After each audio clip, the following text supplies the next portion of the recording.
Right. Welcoming you to our wellness webinar with Dana Kuehn, who is going to be sharing on the topic of expressive arts. It's going to be a time to get creative. Our title is Expressive Arts for Being, Healing, and Becoming. And I love that.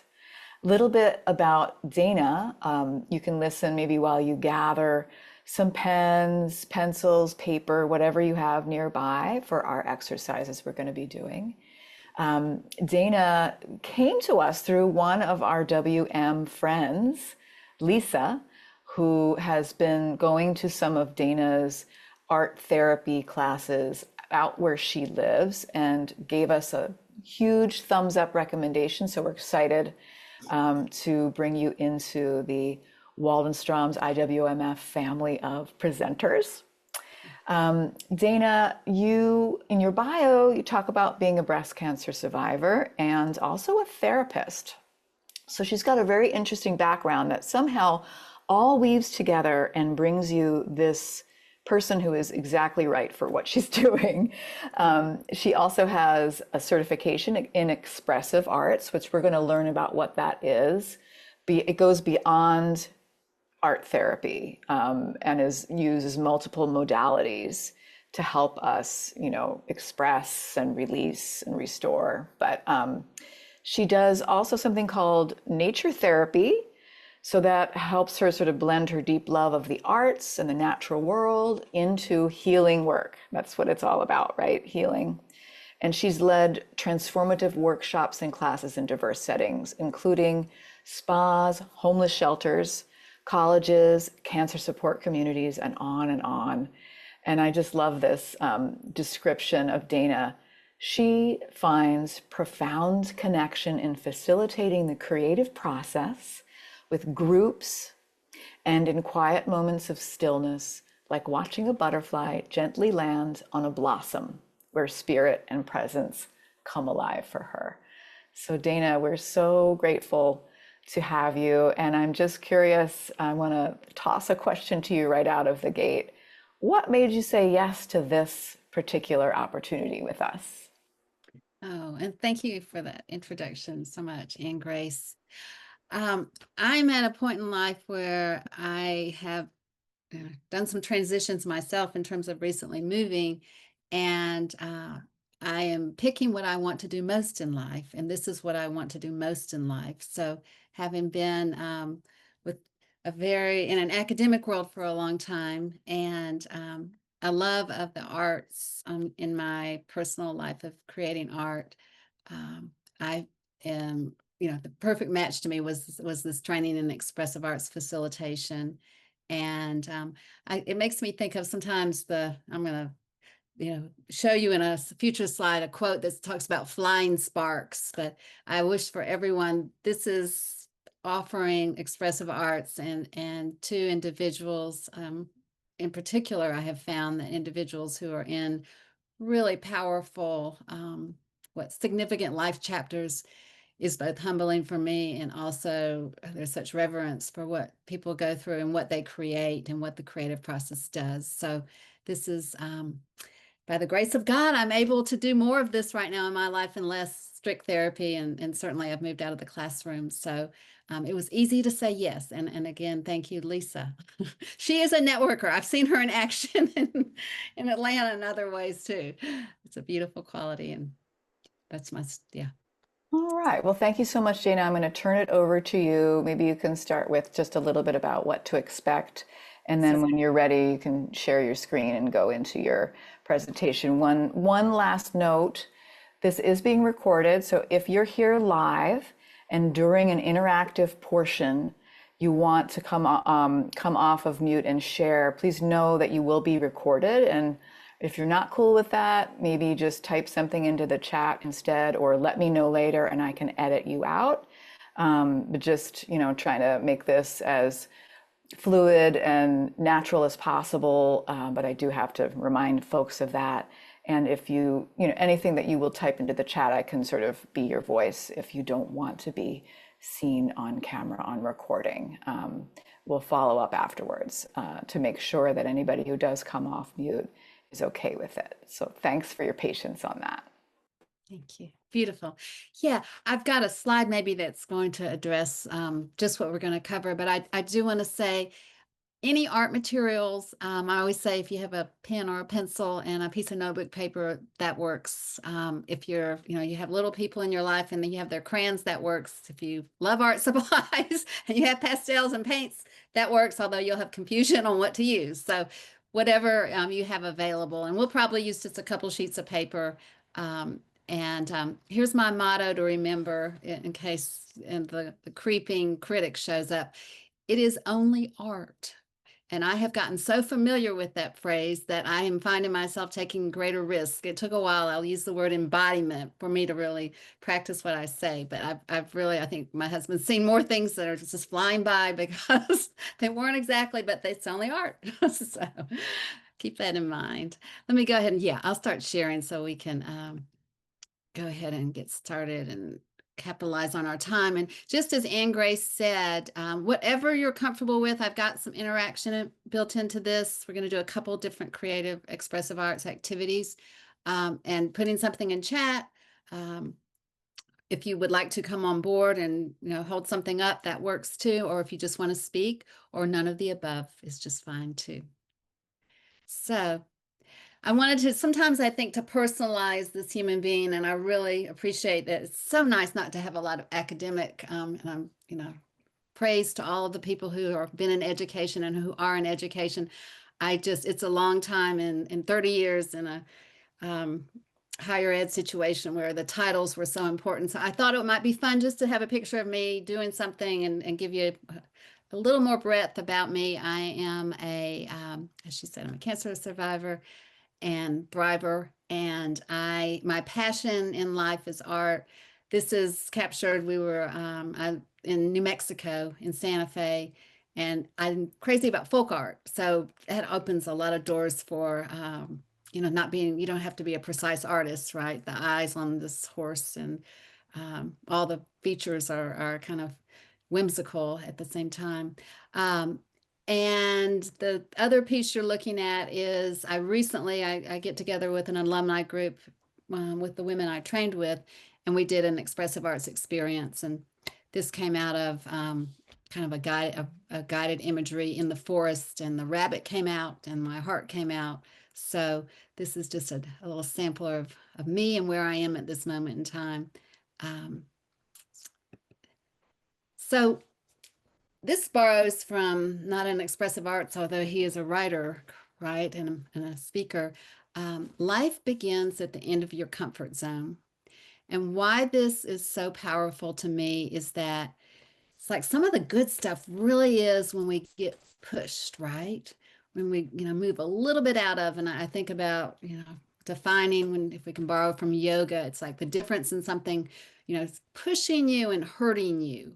And that fine line of being able to listen to your body. And I think about art in that way. I think about, if you go a little further and try to do that and take the risk of mixing something in a way that doesn't seem just right, that's often where the juiciness lies. So that seemed like a good quote to open with. So today I want you to have a very clear sense of what expressive arts encompasses. Um, it's so easy to use the terms art therapy and expressive arts. And for the most part, that often is where I leave things with people. Oh, it's like art therapy, and that's that. And I will tell you, I've worked hand in hand with an art therapist or beside one in Atlanta, and the two, the two are really blending. I would say there was more of a purist approach with art therapy. And as that particular department or that particular aspect of therapy has grown, it also has changed with the times. And then a little bit about some science. I know my bachelor's degree was in science, so that's asked me along life to ask why or how often. So I wanted to give you a little bit of what's going on research-wise to kind of give you some sense of the value and how we're able to measure some things now to support the expressive arts movement. How it supports you, each of us, I'm going to say we're all, in the sense of surviving and thriving at the same time. and give you a couple of small experiences.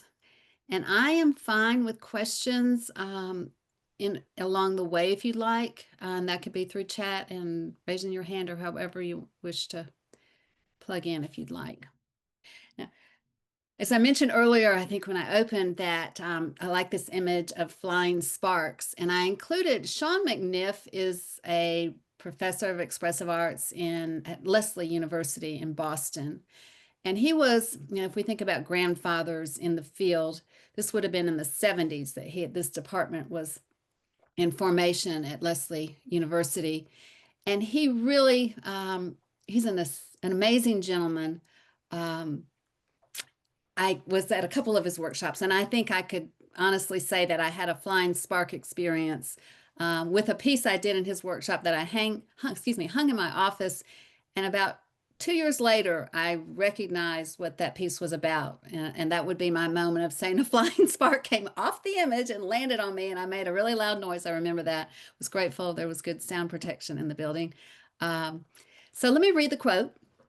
The real work of art and healing may have more to do what the Romantic poets called flying sparks, which jump from person to person, image to image, person to image, and image to image in unpredictable ways. And that kind of introduces, I think, this power, some of the pieces of, I think, how maybe spirit or your soul gets involved with this experience. And he wrote a wonderful book called Art is Medicine. And I thought this was a lovely way to acknowledge this belief that our illnesses certainly mine took me on the journey of looking into a deeper part of myself. And so the quote reads, whenever illness is associated with loss of soul, the arts emerge spontaneously as remedies, soul medicine. And Anne, they'll have access to this. So I always feel bad if I move too fast. I'm feeling like I'm a big write down everything that I like, but this will be available. So I apologize. I'm probably not moving slow enough to write everything down, but it will be available to you. And this is a little image, kind of a poster looking piece to capture expressive arts. I'd tweak a few things on it. I would change that image or the graphic that says painting. I would just put the word visual arts because it includes working with clay, working with fabric, working with yarn, the whole gamut, collage and so forth, drawing. And the other piece I would tweak would be the word dance, and I would change that to authentic movement. The idea being that learning to move from one's inner self, more importantly than and kind of your unique style or your unique actions, as opposed to something more prescribed. Because I could be very long-winded in explaining expressive arts, I'm gonna read something that'll be a little shorter, I think, than my description, and then come back and make it a little more clear, I hope. Expressive arts is a therapeutic approach that utilizes various creative modalities, as those that are in front of you. And it is based on this premise that doing these things will facilitate personal growth, healing, and self-expression. It helps people explore emotions, it helps people resolve conflicts, manage anxiety and stress, and certainly learn more about themselves. And one of the words I like to use is the word discovery. There is something about creating something and then having the opportunity to have something physical in front of you or an experience to take from that, possibly leads to an aha. What is distinctive about expressive arts is that in a pure form, it's two modalities that get put together. So I might paint something in a very kind of authentic, intuitive way, and then I might move to it. I'd look at it, and I have cried in experiences I've had to some things I've created by responding to something with my body. Music might be, I might play a percussion instrument, and then I might write a little haiku or a little poem about it. So drama could be improv, role playing. We've talked about dance, movement. Writing could be journaling. It could be haiku. It could be, you know, writing titles to things that you create. And then in kind of in the expanded mode, and as I said, these are fields between expressive arts and art therapy. Nature has, with all of its kind of magnificence and the metaphors in nature, has become incorporated into expressive arts, and it really lends itself nicely to, you know, being out of doors or experiencing things or bringing things indoors, and then using the arts to dig a little deeper. This may be overkill, but you're going to know the difference between expressive arts and art therapy today. I'll just point out a couple of areas that I think are helpful in making the distinction. And I do again want to say that art therapy is changing, and if you know went to an art therapist, you may well be finding it has a lot of the same expressive arts, kind of that modality combination involved. Um, but traditionally, art therapy did have more of a diagnostic, a treatment approach. So you might be asked, like, you know, clearly when I was getting my master's degree, you know, draw a tree house person was a very typical kind of prescription that you might assign to a client. And then you would look at it and you'd say, oh my goodness, that house doesn't have a chimney. That means this about the client. Or they left out a foot on the, you know, the person they drew. That means this. Um, and so that's kind of the older, it still has relevance, but there was more of an emphasis on that. And you can see expressive arts on the other side of that is just really about having this kind of spaciousness to explore, to create, to make room for awareness, insights. The big famous quote in expressive arts is, "It is the process, not the product." And that means you got to push those little critics off your shoulders. It's challenging. We have, at least, and certainly in my world, lived in a world where, you know, it's easy to compare. It's easy to be critical of. It's easy to get frustrated that something doesn't look the way you want it to. But if one can practice simply saying, you know, what's going on? You know, can I stay in this moment? That's where that's really the richness of life. So the emphasis more is on the process. And it's not to say that's not the case in art therapy, but often there was a piece of the product also. And art therapists typically are licensed therapists. You would go to somebody who's trained with a mental health background, and it's a beautiful field as far as, you know, using the arts to accompany mental health therapy or to in conjunction with. In expressive arts, you might be in the you know, being facilitated by someone who has any number of backgrounds. In my training, there were yoga instructors that came and got an expressive arts quote certification. We had spiritual directors. We had a lot of mental health therapists. There was even a woman who worked in human resources at a police department who came and got an expressive arts certification. So it's called more of a facilitator. There certainly are therapists who use expressive arts to as a therapeutic tool in their practice. And I think I mentioned this idea of modalities. So you aren't wrong if you throw out the word art therapy, but that's the distinction of the two. And this is Kathy Malchody, who has done a lot with nature, ecotherapy. She's a wonderful expressive arts therapist practitioner. And she, I like, I like this term. It's about transformation, not decoration. She really is clear about the fact that it doesn't matter what it looks like. Whatever you create is just fine. So we're going to do something. And in this experience, I have included, because I'm somebody who likes to know what I'm getting into, although sometimes it's kind of the value. Sometimes I know when we do research in psychology, you can't tell people everything, right? Because then you'll affect how they go about participating in an experiment.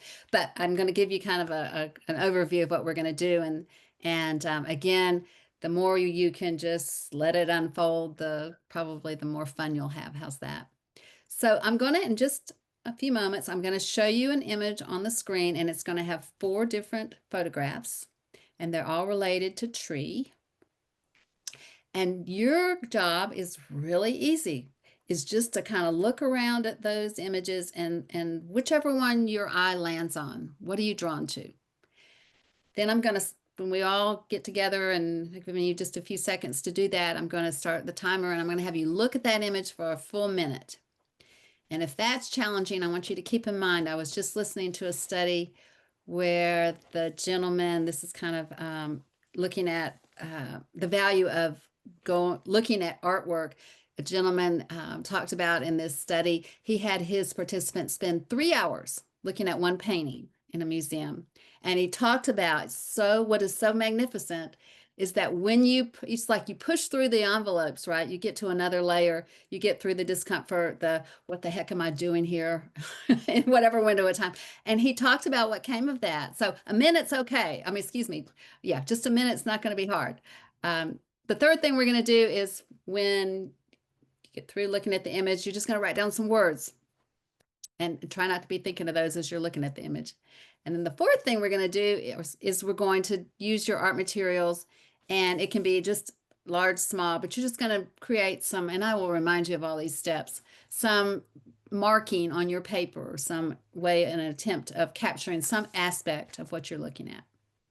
And then you're going to give it a title. I've given you a lot to, but I will walk you through and it'll just be seamless. Okay? All right. So here's the image. I'm going to give you just a few seconds to float around in there. See which one talks to you or talks to your eye.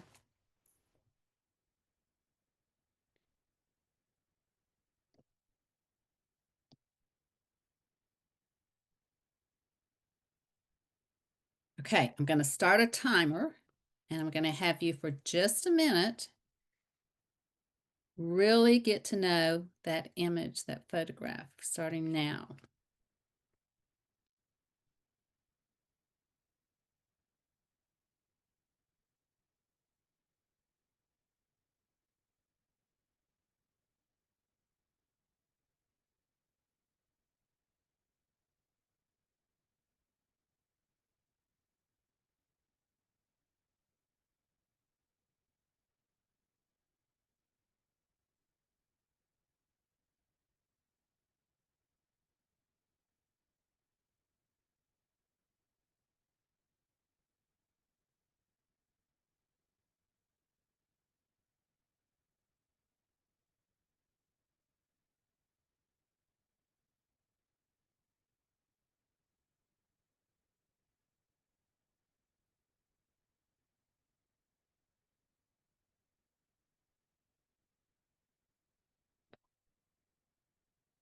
Okay, that's a full minute.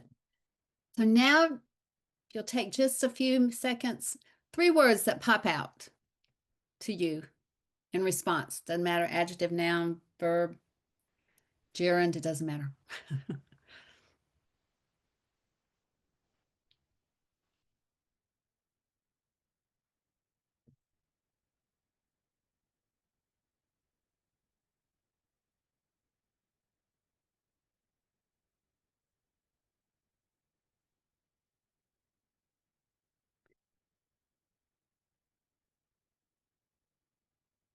Okay, I'm trying to watch faces and see if I can read you all. Okay, now we're going to take a minute with your art supplies or your pen and paper, whatever you might have, and draw or marks or images or shapes or textures. And I'm going to actually give you 2 minutes. Change the rules just a little bit instead of a minute, and to have some fun, some aspect. Doesn't even have to be figurative. It can be, or literal. It can be whatever comes to you as far as making some kind of representative image on paper. And I will start that now for 2 minutes.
Got about 15 seconds left. So if you want to bring it to a close.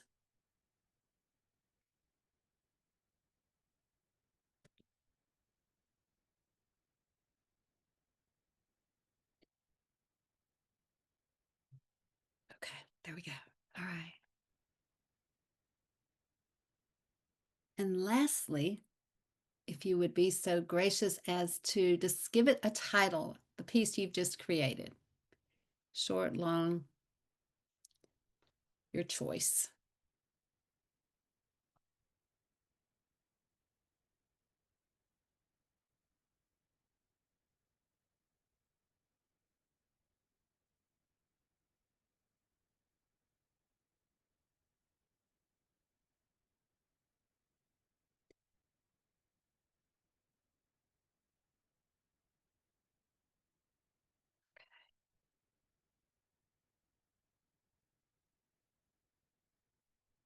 Okay.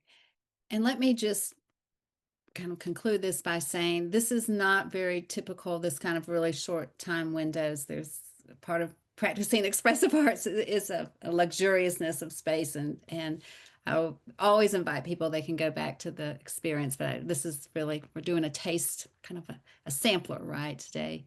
Would anybody like to share what they came up with or an aspect of that experience, either vocally or in the chat?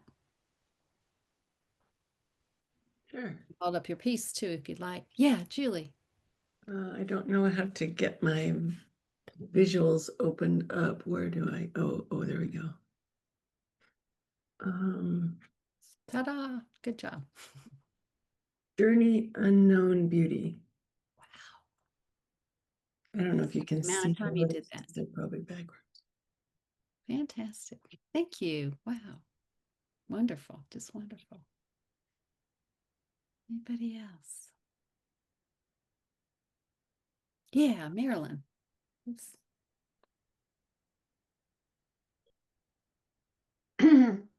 I was really interested in the photo of the bark. And of course, the more I looked at it, the more I saw. And there is it's too small. I don't know if you can see it. There, I see a face in maybe the lower third of the bark. And the face is actually composed of a series of hearts, heart shapes. And so my 3 words were crenellated, intricate, and hidden objects. My goodness. Wow. Thank you. My goodness, you've really drawn my eyes to that. Fantastic. Do you see it? It's on the pointing does no good. Yeah. I'm looking. I might have to do that for homework. Okay. I saw something kind of above that. It looked like a little face right in here. It looked like a little face of like a rabbit or something that Little started to say. fox. Yeah. Anyway, maybe there are many, but that's beautiful, Marilyn. Thank you. I'll share. Yeah, Karen, This is great. Carol. Am I on? Oops. Yeah, okay. Okay. I picked The Winding Road, and I actually titled it The Long and Winding Road of Life, and then in parentheses with WM. So my 3 words were like curving or winding and peaceful and colorful. And I just played around kind of with marks there for a while. That is such a gorgeous scene. It just made me feel very peaceful to take a look at that. It's beautiful, just beautiful. I'm just astounded in you all doing this in that short amount of time. Can you believe it? What came out of your beautiful. Thank you. Yeah, Karen. I ended up, do I need to do something? Yeah. Wow. Can you see it? You're great. Yeah. Yeah, I can see it, or we can see it. I had aging, transition, and cracks, and I was looking at the round of wood cut cross. Wow. And I just really saw how beautiful it was in the beginning, in the middle life, and towards the ending, and how changes ended up happening as we travel through life. And so there were really significant cracks in my life, I'll say, that continue to impact. But then when I got down towards the end, it just turned purple because I feel like there's just so many wonderful aspects to my life that have been occurring lately that I haven't been embracing before. So, thank you. Oh, my goodness. Wonderful. Thank you. My goodness. My Thank you. goodness. You guys are just like, don't these images just come to life listening to people's journeys with them? Just beautiful. Mm. Thank you. Anybody else? Yeah, Sigrid. Oh, I'd and like to Lois. share my piece. I picked the bottom left one, and I called it Acorn on a Bed of Moss. And I picked it partially because of the simplicity. I thought it's easy to draw and maybe paint a little bit, color a little bit. And the words that came to mind were simplicity, wonders of nature, and calm. I think it's just lying there, just sitting there, not doing anything, and yet it's so, so beautiful. Beautiful. Just beautiful. Yeah, thank you. They come in so many shapes. That's been a recent discovery is, oh my goodness, acorns have a whole, World of their own. they're very, very artistic in their display. And I saw, was it Deborah? Yeah, great. And Lois, did you also raise your hand? Okay, you'll be next. Thanks. Yeah. You have to unmute, my friend. There you, Deborah, can you unmute your? Yep, okay. Perfect. I also picked the acorn. Wow. Isn't that funny? Isn't And my 3 words were flourish, bounty, and soft landing. Oh, And then I titled it, What Hat Will You Wear? just lovely little whimsy there. That's beautiful. No, thank you. And Lois, and then I see Marissa. I'm not doing a great job because I'm only pulling, I have a little like a movie clip here. Okay, I'm gonna let Ann take over finding people. How's that? Okay. Okay, like Karen, I went with the cut off wood tree. And I had the title for its life cycle before I even began. When I just first looked at it, and I'd never quite looked at the tree like that before. Whereas in the center, it was pure and white and grew from there, and the other colors started coming in to an ultimate of so much. And the 3 words were pure, ravaged, and whole. So that by the end, you have synthesized it all and got it back together. And the darkness was not so dark, but a culmination of all. Mhm. Beautiful. That's it. Thank you. My goodness. Thank you. Wow. Wow. I think Marissa.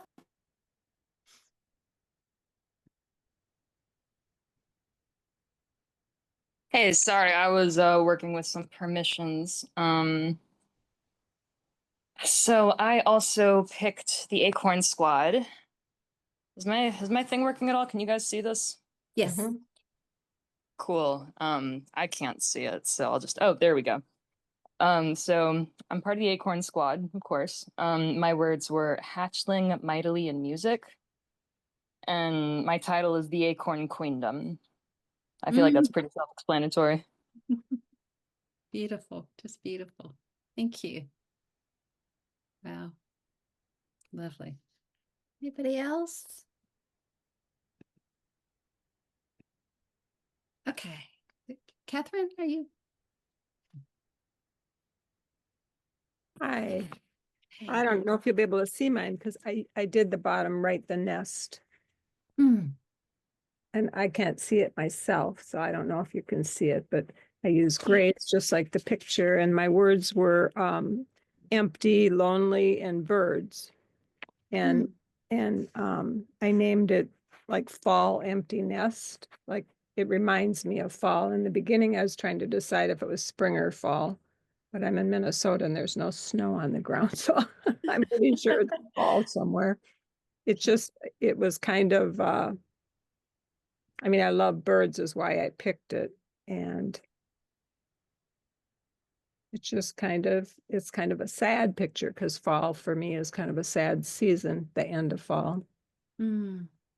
The picture of the road looks like someplace I live. So I almost did that, but it's like, well, I see that every fall. It's gorgeous. Wow. That's beautiful. Yeah. Beautiful. Beautiful observations. Yeah. It's very monochromatic, you might, with the grays and then yeah. Okay. Anybody else? Last call, they might say. Yeah, Lisa. To unmute, my dear. There we go. Is that better?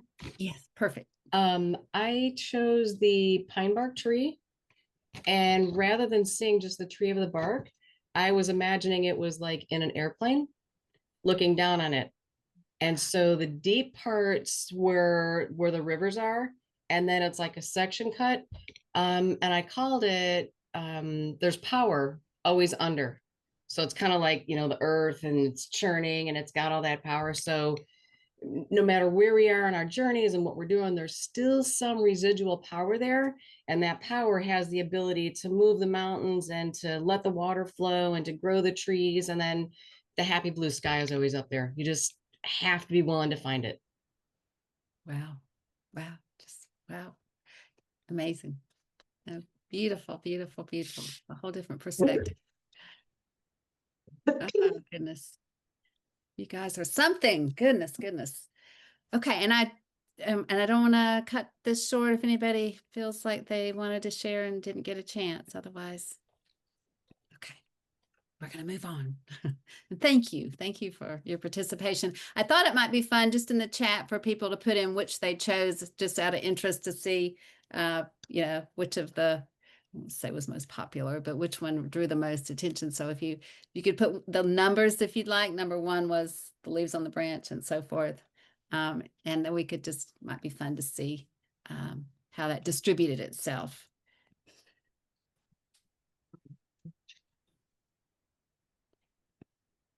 Whoops. Go back. I've lost I think I moved around here we go. I'm having a heck of a time trying to, okay, here we go. Okay.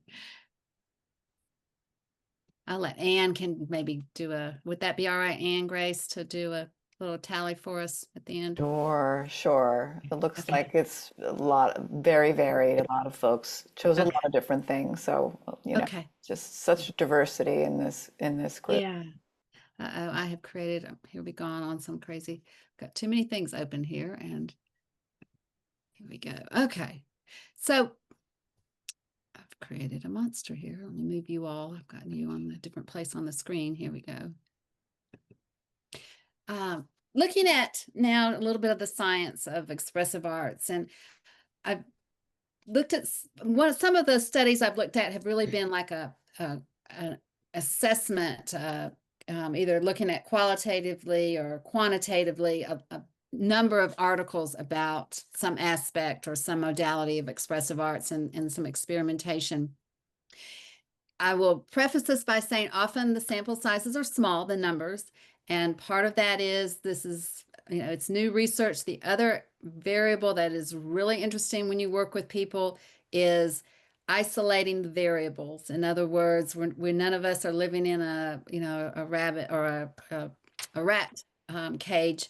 And so what we eat, the other nutritional support we get, our faith, belief system, and other, kind of ancillary modalities we use to support ourselves make it really interesting to ever do quantitative studies on human beings. It's a challenge in and of itself. But they have drawn, and what really changed this ability to be able to assess expressive arts or arts and the impact on the human is the fact that we do some interesting scanning and measuring devices.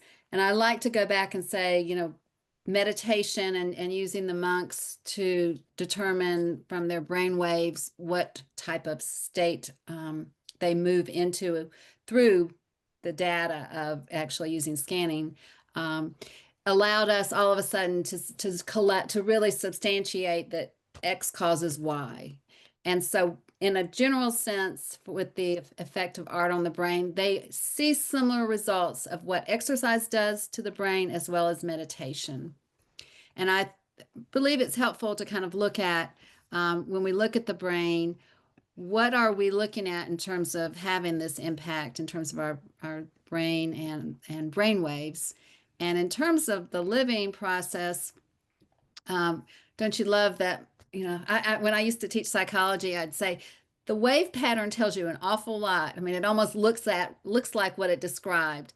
You know, this very active bouncing around is when we're multiprocessing, and that's going to be the gamma. What we're interested in terms of the expressive arts and what we have found is moving either to this alpha or theta level. So we spend a lot of our life, right, in this beta stage of being alert and paying attention and concentrating.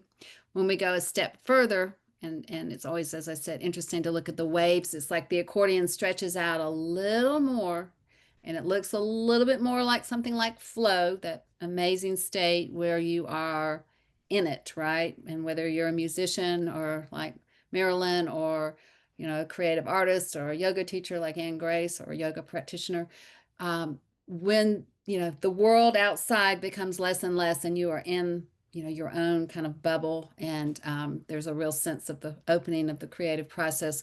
That's the alpha stage, and that is very much the stage that we see in expressive arts in terms of measuring the brain scan or measuring the brain waves. Sometimes you get into theta, and that's a deep meditative state. And sometimes people who practice meditation get into theta, more commonly alpha, but it's possible to reach that point. And it's so interesting to me about when you reach theta, you know, that's the big dreaming state. So it really is a significant, you know, certainly an altered state of existence.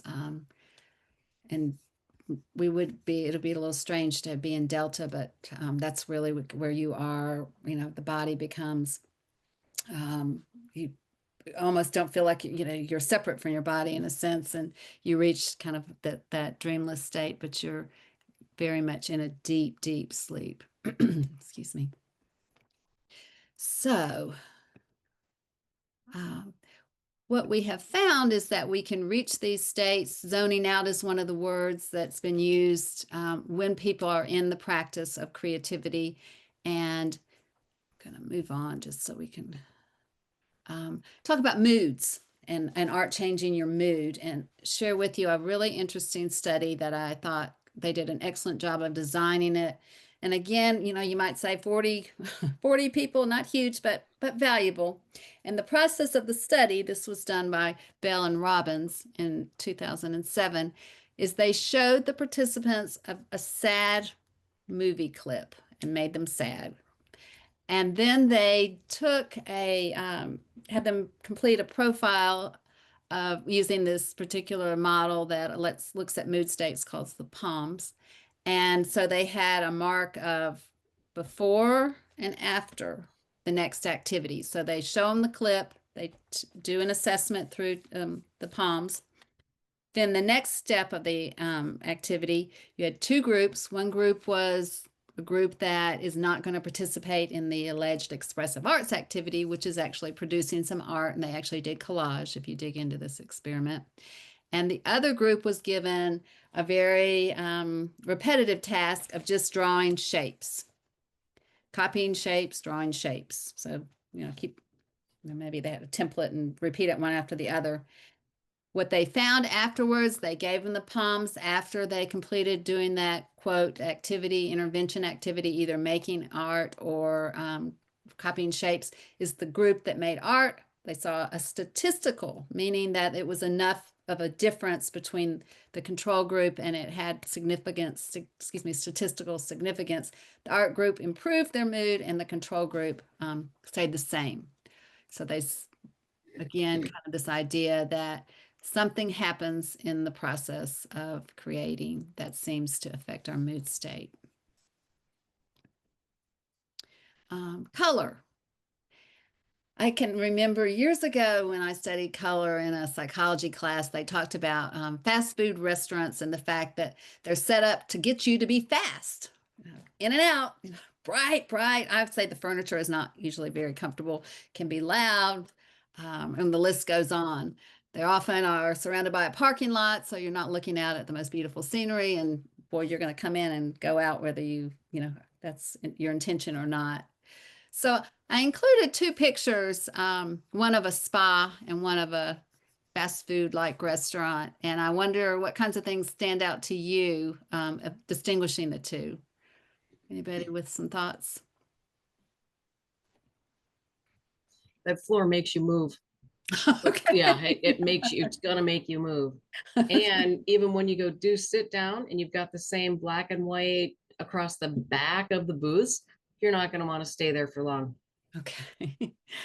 Yeah, you really brought that to life. It makes me edgy looking at it in a sense. Anybody else? I think the upper one looks very inviting. Yeah. It's just really like, oh, I could go and sit in that place and just look out the window or whatever. Very inviting. Yeah. And the colors are very subtle. I mean, they're new, muted almost, you know. They're Yeah. not making you jump around, just calming. Exactly. Yeah. Good description. And the way the sun is shining on the chairs up there, I'd love to be a cat curled up sleeping in it.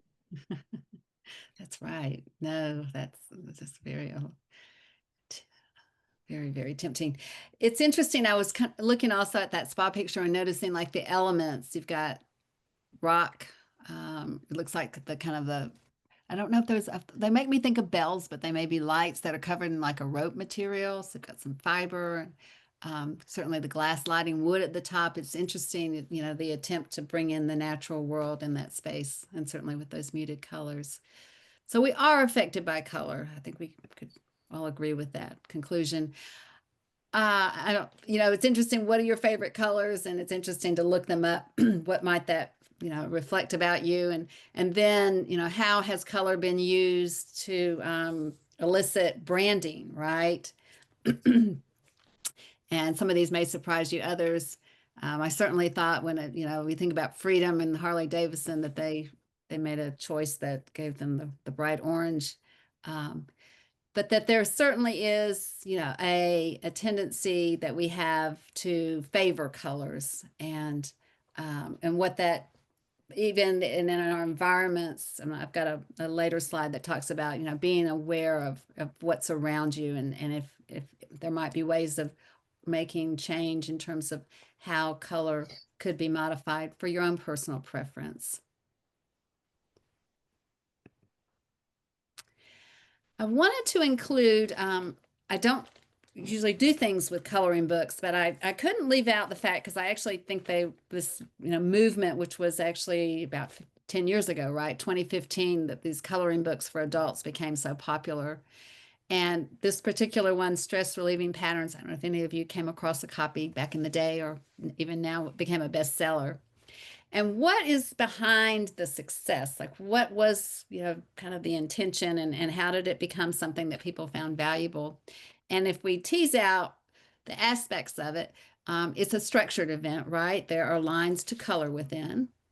There is value in this repetitive movement with your hands. Those of you, I don't know if anybody quilts or knits, but I don't have to convince you that there is quite great meaningfulness in that repetition of knitting, purling, crocheting.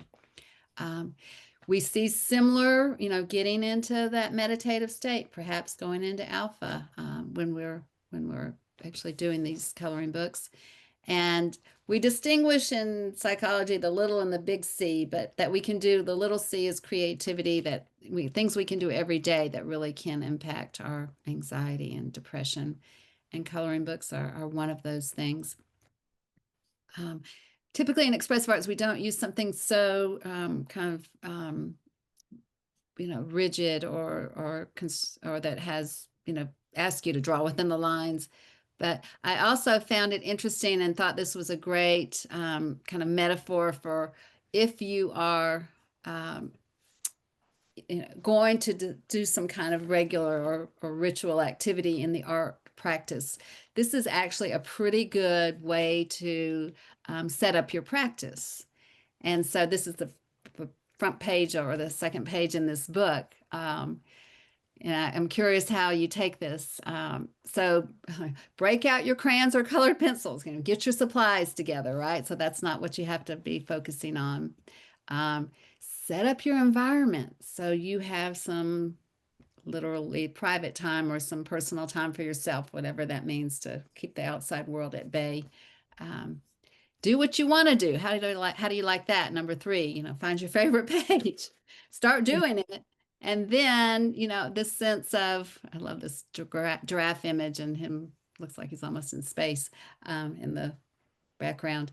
But this, oh my goodness, what's going on here? And I think it is really powerful. It sometimes feels disruptive to all of a sudden go, oh my gosh, I'm in the flow. But I also think it's meaningful to recognize when your body is there and know that you can come back to that place and know that you've successfully, relaxed your body or kind of changed your mental state.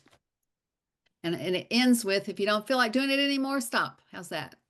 And how gracious that is to actually honor oneself, that there isn't. You might say you're going to do it for 10 minutes, but you do it for 7 minutes, or you might do it for an hour.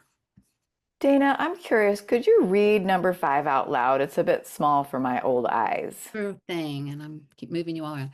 If you notice at any point that you are forgetting your worries, daydreaming freely, or feeling more creative, curious, excitable, delighted, relaxed, or any combination thereof, take a deep breath and enjoy it.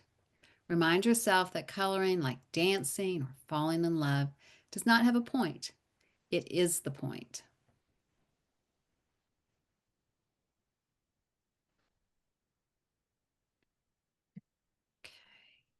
I love that.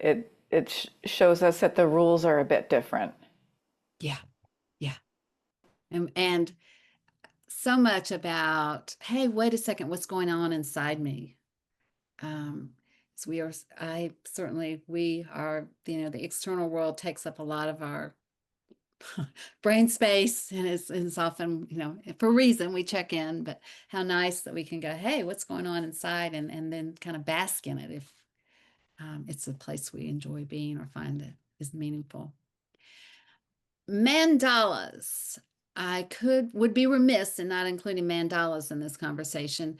This is an activity we actually, in Expressive Arts, that we, got some compasses, and these are pretty easy to make with a compass. They can be a lot more complicated. Again, often we do something more freeing. This might be a better example of just, what do you want to do within the context of a circle? And we find mandalas all over the world. And I'd be curious to see which places or locations come to mind for you that these different photographs might represent from our world and the mandala shape. Anybody have any thoughts about that? I love the window inside of I would presume it's an abbey, because what a great overlay of, spiritual theology, structure, and a way for the light and the shadow to play across the opening. Yeah, same thing with the dream catcher, really. Yeah. And anybody else with some comments or awareness of a place or a location of where these images come from? We can do Marilyn and then Catherine. Great. So we volunteered for 23 years at a Buddhist monastery in upstate New York, and there were a group of Tibetan monks that came and made a mandala, quite a large one. They did it with colored sand, which they had a very thin tubes that they would tap, and a little stream of sand would come out. It was a meditation exercise. They had to complete it within 24 hours, and it was very intricate. It had all sorts of patterns and pictures and things in it. And then at the end of 24 hours, they had to destroy it by brushing all the sand off into moving water. And that was the meditative aspect, and the idea that things aren't permanent, which is a good thing to keep in your mind, especially if you're going through, you know, any sort of a rough patch. Things change, things aren't permanent. But it's true, mandalas are all over the place in nature and you know, in architecture, and all you need to do is kind of notice, look for them. Beautiful. And you have just captured my next slide so well. And Oh, sorry. I'm glad. No, it's beautiful. It is. You said it just marvelously. And so you captured just that whole concept and of the idea that there's purpose or meaningfulness to this round shape. It's a container. Um, and we'll look at it in the next slide. And how, you know, this idea that I'll go back to, it's only art, that, you know, the holding on to things, sometimes there is also the flip side of the great value of letting things go and returning them to the natural world or to another person or what have you. These are petroglyphs. Actually, you know, we could also go over to, this would be in the southwestern United States. So we could go over to Australia and look and see what the Aborigines did. The Dreamcatcher, the Native American. This shape is very Celtic. So this is actually a Celtic abbey or church. The kind of the Rosetta design in so many of the churches in England, or excuse me, in Europe. This is also very Celtic. And this was an attempt. There was a beaded piece of like a medicine wheel kind of underneath this that didn't work out so well. But anyway, here we are. Okay. And this is how Marilyn so beautifully talked about that process. The one other piece that I wanted to emphasize that she mentioned is the fact that in the creation of these mandalas, they're breathing in healing.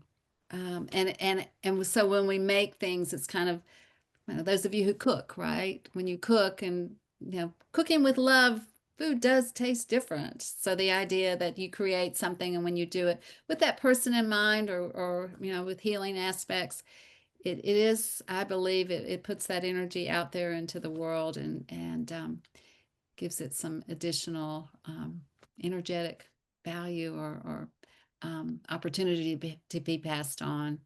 If you ever get the opportunity to watch these monks in process, Atlanta has in Emory, they have some of the monks, and they used to come down to the college I worked for in Jacksonville, Florida. And they spent 3 or 4 days making the mandalas I saw, which blew my mind.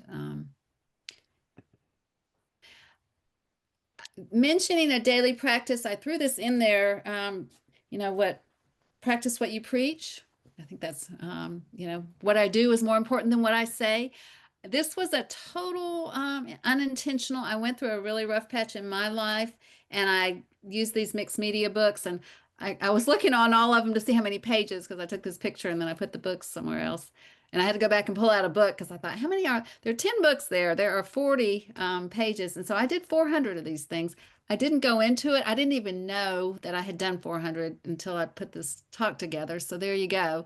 But I found at that point in my life, what I did is I took these journals when I picked them up, bought them, and I took a plate and did the circles in them. And then each morning I opened them up and did some kind of, often it was when I was working full time, so I don't think there was a lot of time. Sometimes there might be more time to work on them, but I did an image every day and I had to have that circle.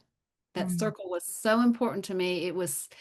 I can't say how much having that container, because once I was like, I'll just do it on a sheet of paper. And it was very healing to me to create in a circle. And that collection is a really interesting kind of depiction of working through some things in life. Mhm. And by the way, sometimes people ask what I use. I love, these are gelatos. They're like oil pastels, but they are, they dry so in a different way. And they're also, you can use them as kind of like colored watercolor pencils so that you can wet them and smear them. You can also smear them with your fingers. They have the consistency of lipstick, but they don't dry sticky or oily. They dry so that it makes it really easy to do something fast and they don't smear with it on the page afterwards. All right, we're going to do a little activity here, and I just wanted to invite, I love this piece to share with you a little bit about the process of creativity. You are not making to be good. You are making, this thing is in my way. You are making because it is the great romance of your life. Then make something, a little thing. Look at how it loves you, how it woke up the earth to you and gave you the life heart back, how the days are growing long again, as in childhood, as if time is being given back to you, as you will learn how your soul wants to fill it. And this is a wonderful artist with quite a collection of art making and a lot of wisdom, and she shares with people.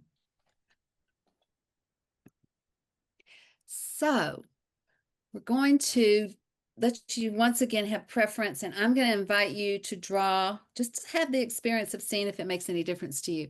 On a sheet of paper, draw, and it can be half and half. In other words, you can use half the paper to draw as big a square as will fit in that and as big a circle as will fit below. Okay. Or you could put a big square on the front of your paper and a big circle on the back of your paper. We're not looking for perfection. I don't expect you to draw a perfect plate-shaped circle. It's not important, but I'd be curious for you to have the experience to draw a square either on half a sheet of paper and a circle below it, or a big square on the front of a piece of paper and a circle on the back.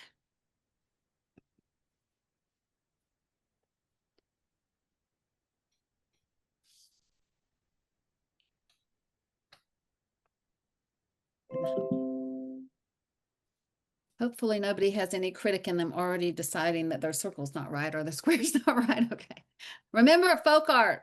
Folk art's all you need to keep in mind, okay? Lots of the humanness. And I'm going to take you just through a little guided imagery to get you in touch with yourself. And then you're going to, when we get through, you're going to have the opportunity to grab whatever you have around you, if you brought crayons or markers or a pen, what have you, and to see if you can capture something that came out of that little guided imagery experience.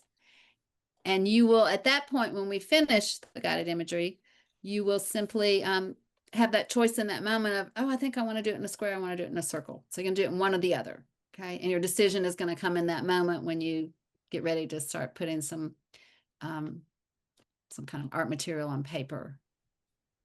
Okay, so I'm just going to ask you, we're going to just go inside ourselves for a few, very brief amount of time. And if you think about, and you've done meditation, the more you can, kind of open up the body by sitting with your back straight and your tush seated in the chair. I always like to think of, inviting angles, your feet on the ground in front of you, feeling Mother Earth, and your back straight, and your, without being in discomfort, but kind of straight lines are good for the experience of meditation. And if you're comfortable closing your eyes, and if that doesn't work for you, certainly just looking downward is fine. And taking just a moment to use the power of breath. And breath, think of it as nurturing you, of breathing in vitality, of kind of Mother Earth's gift to all of us all the time to nurture ourselves. So if you would just take a long breath in, maybe to the count of 4. Hold it for just a couple. And then breathe out, allowing that what the body no longer needs to come out into the world, knowing that you are held in this moment through your breath. And then taking another breath on your own. And again, imagining bringing in the positiveness of vitality and life. And then that breath out, letting go of anything that doesn't serve you.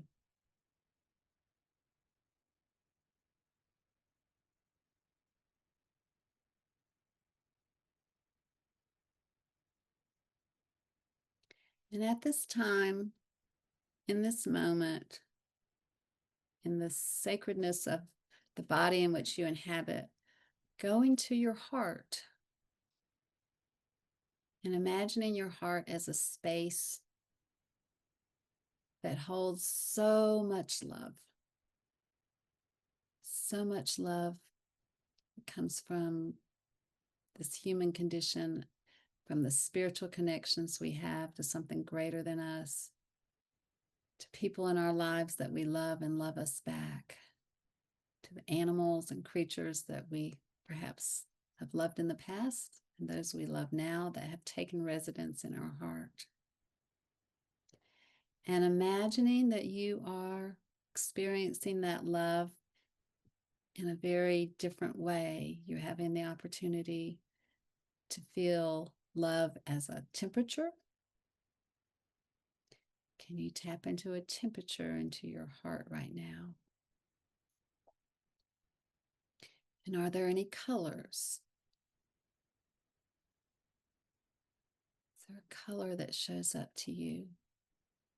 This essence of love that lives inside of you. And wouldn't it be fun to roll around, just coating yourself with this experience of love?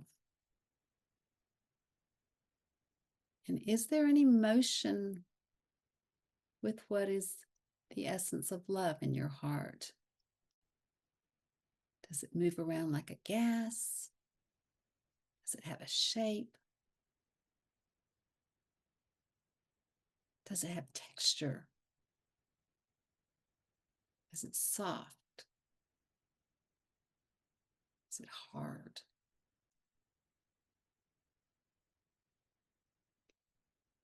How about the idea of light and dark? Is it bright? Is it lighted?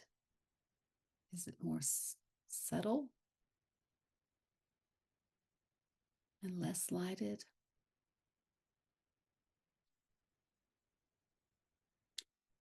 Can you hear any sounds while you're in this beautiful space in your body?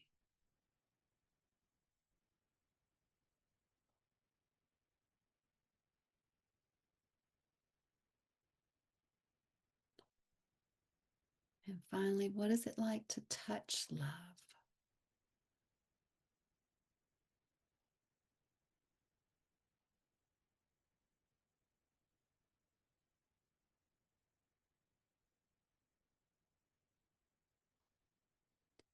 And is there anything you need to do while you're in that space before you find yourself leaving?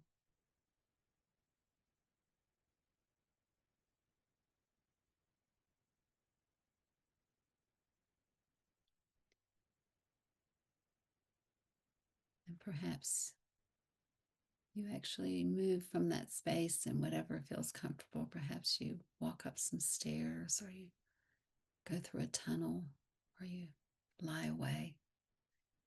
However it feels comfortable to leave that space, knowing that that space is there always, forever for you. And it awaits you whenever you want to return. And when you're ready, coming back to the room and feeling your body in the chair and your feet on the earth, and knowing that the earth is continually feeding you with beautiful energy, as are the spaces above, the galaxies and universe, showering you with such beautiful love all the time. And when you're ready, you can open your eyes, and I invite you to pick up any art material you have. See whether you're drawn toward the square or the circle, and capture any essence. It could be color, it could be shapes, it could be texture, any essence of what you just experienced on the paper.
And in this limited amount of time situation, we have about 15 more seconds.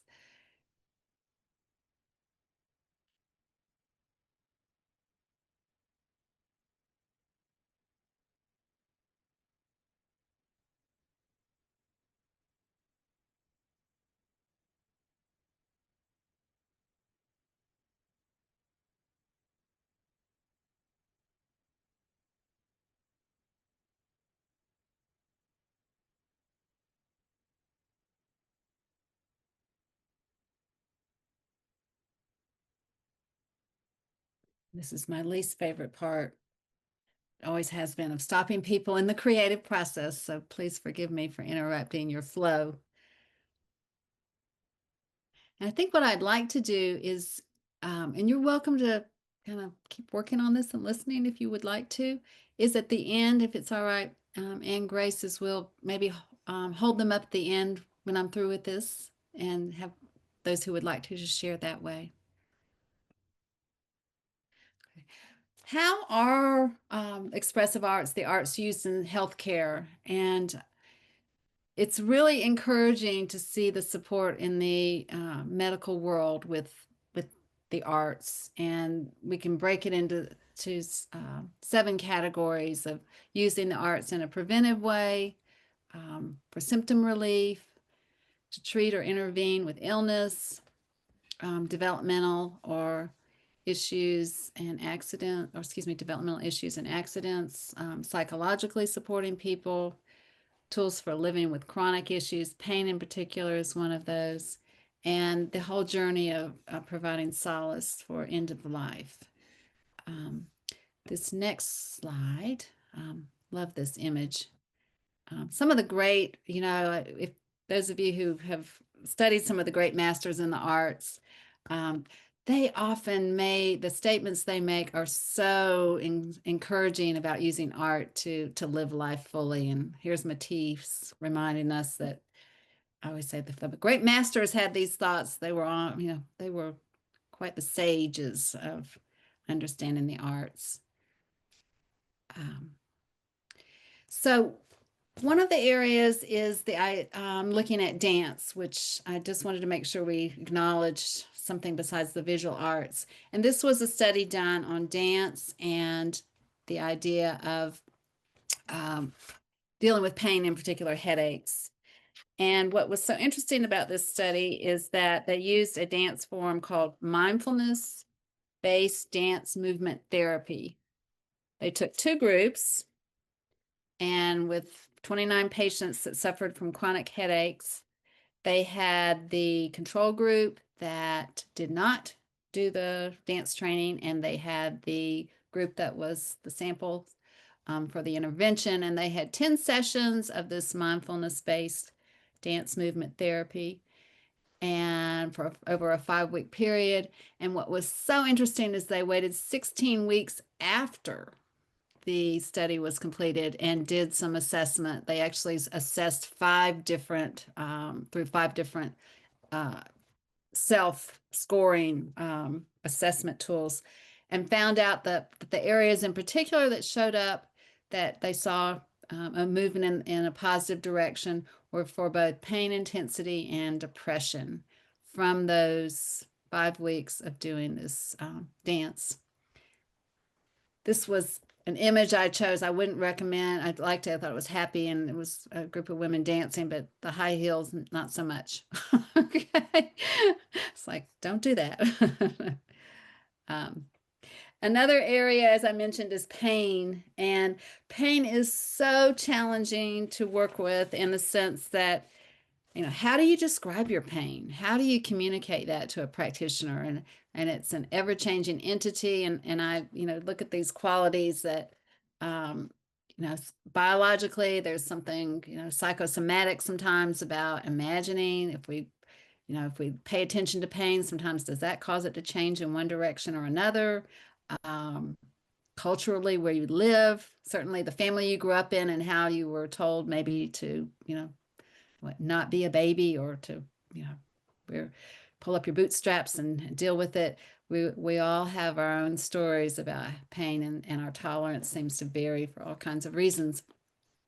This is the most delightful study that was done with children about pain, and I included it not for the sample size. It's a very small sample size, but I felt like the resulting outcomes were just absolutely phenomenal. And it was a study done with, you ready for this? It was during the pandemic, and they attempted to get 3 children, is what they ended up with, that they used, that all of whom studied, all of whom had chronic pain. And they asked the children to create these visuals to express on a day when my pain is good, or on a good day, good pain day, and then on a day where my pain worsens.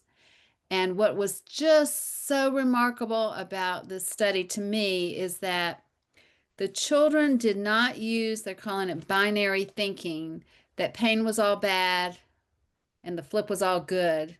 And they made metaphor, this was through the drawings or the paintings, and then describing them to the scientists, that they used nature as a metaphor to explain the pain. And they didn't always, in other words, absence of pain wasn't always thought of as good, and presence of pain wasn't always thought of as bad. And this was the comment: there is a suggestion that these young participants are making sense of pain, likened to nature, not trying to domesticate or control it, but rather letting it pass through its cycle. To invoke a further metaphor, the data brings forward a sense that these young participants had internalized strategies that involve weathering the storm as it passes through. And this kind of golden nuggets of information that children, are able to come up with, and the use.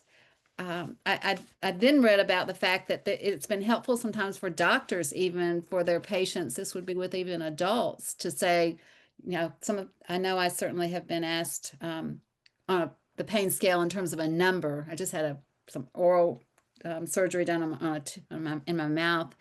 And I thought it was really hard to describe the pain I'd had beforehand. And then they wanted a number, and I just didn't fit in the words or in the experience I had. So really interesting. And I said the kind of this supportive art to get to the heart of what's going on. And these images, I said, I was just so impressed that these children had such a grasp on their life experience and managing it in their own ways. So the good news, and I do apologize, this was an older study, but I hope it only has gotten better. But I thought in particular, when we look at the state of art in the healthcare field, that hospital administrators value the fact that they get something out of including the arts, and that would, the range of programs would be very different, but that they have some sense that it does help people to heal, and that their recovery period is going to be shorter or more desirable.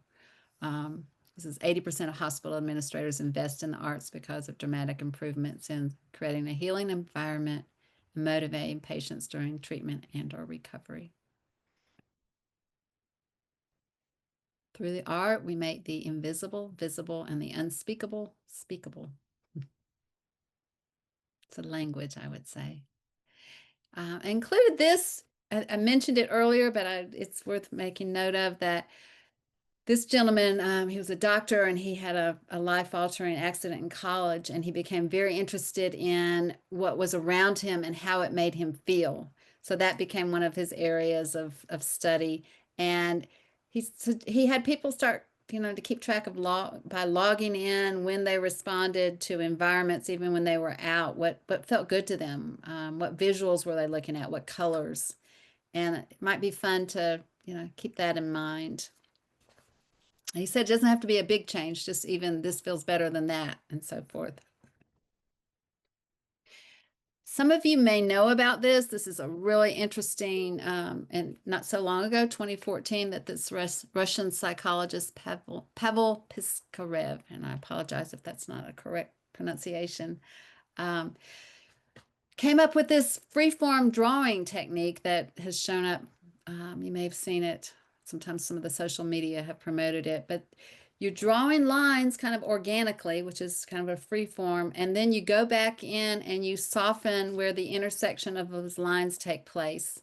And this idea that it forms new neural connections and can help us get through stuck thinking, stress, adaptive states is an interesting byproduct of neurographic art. And this is what, when I refer to this idea of softening the intersections. So when something comes together, you can see they've made effort to kind of make bolder shapes. It's very organic looking to me. I've done it before. It's an interesting, you can go back in and add color. Worth looking at. Lots of examples online. And here's the directions I basically just kind of described to you.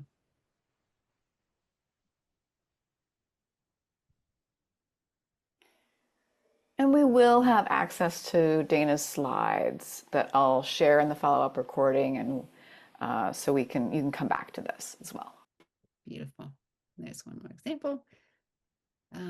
This is just kind of a potpourri of expressive arts activities. I've have certified in what they call soul collage, and that's, if you're interested in something like that, it's making these collages that can form a deck. I've just gotten certified in something called collage care, which uses some kind of psychoeducation with creating collage, and really a wonderful Lori Kanye, an amazing woman who came up with this process.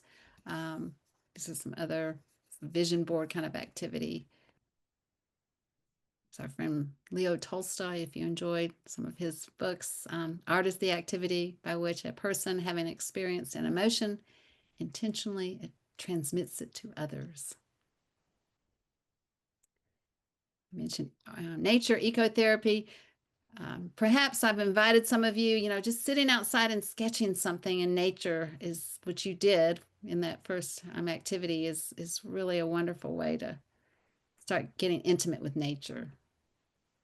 And here are just a few comments, whether it would be art and authentic movement or soul collage and journaling that participants have found. And I think the overall message is it may be a little edgy. It may kind of push you out of your comfort zone, but we certainly can, in the experience of pushing ourselves, can realize some transformation.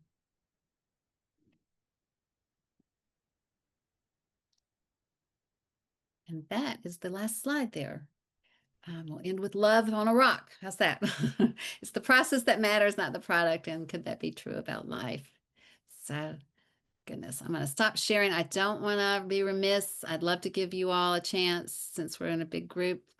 If you want to have opportunity with your viewing to look at the gallery, if you'd like to hold up what you created, it might be interesting. And sometimes it's really kind of synchronistic is the word I'd use. Wow. And I don't know if you want to take a picture. Maybe I'll do that. That's always kind of fun to, if you don't want your face to show, you can just put that image right in front of your face. Okay. But sometimes it's really interesting to see when a group does something that there almost is like the communication at some level. You see patterns or colors sometimes that repeat. I hope it was enjoyable to visit your heart. These are amazing. Wow. Wow. Gosh, I want to hear stories, but I'll have to save that for another time. How's that? And I didn't really leave time for questions. I guess, I don't know how Anne, I just said they can find me, or if I don't know how you want to handle that right now. Sure. Well, Dana, thank you so much for taking us through this. I can stay for another 5 minutes. If you can stay for another 5 minutes, if anybody has any comments or questions they'd like to make, or in the follow-up email, you'll get Dana's email address, so you can also follow up with her. So we'll just take some questions now if you want to chat. And we had one question that I wanted to get right away. Sorry, I'll get to you, Marilyn, but Julie had written into the chat, what brand of pencils were you recommending? I think they were like gelato or something. I'm getting the word wrong. They're called, okay, I'm going to do the not so good thing, step away for a second, but I'm going to grab one. Oh. Thanks. That's what I was going to ask. Oh, that was Marilyn's question too. Major faux pas there. Don't do that. They're called gelatos. They're Faber-Castell. They look like little, as I said, they look like little lipsticks. Lipsticks. Yeah. But they're FABERCAST. I'll put it in chat. Faber-Castell. Love these things. They just blend so well, and they, as I said, they're not messy. And then, I mean, people use them as paint. You can actually put some down and add water, and so almost can get a watercolor effect. Very versatile, and as I said, quick to work with, and easy to, close your book up, and it's not going to smear on the page next to it. Thank you. You're Anybody else have any questions or comments for Dana? I mean, I just want more time making art with her, don't you? I feel like it was so productive on so many levels to then be able to share with each other what was going on, and so many deep sort of revelations taking place. You're getting a lot of nice comments on the chat. Appreciate that. Feel free to unmute and share if you want. Actually, you know what? I'll shut off the recording now. But thank you so much, Dana. Appreciate you. Absolutely, my pleasure. Just as I said, this is where my heart is.